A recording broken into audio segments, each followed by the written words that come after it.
café,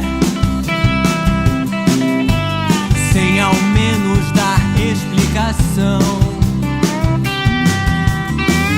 com o charme sinistro de Marco Vier ou de um super vilão.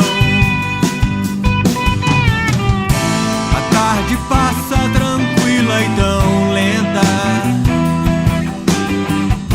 porém teu desejo só aumenta. A cada copo você alega se livrar de um peso e dessas vozes que te atormentam. Já era hora de acabar. Finalmente o sol se pôs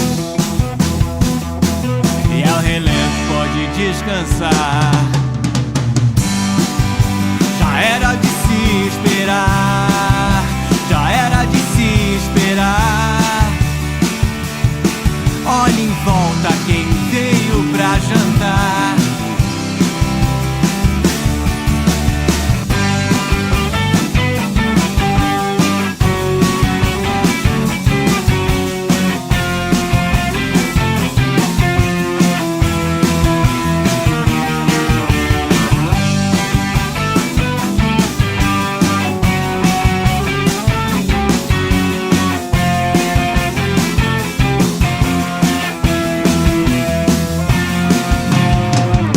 A tarde passa tranquila e tão lenta,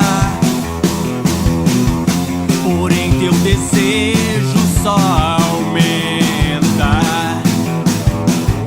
A cada copo você alega se livrar de um peso e dessas vozes que te atormentam. Já era hora de acabar. Finalmente o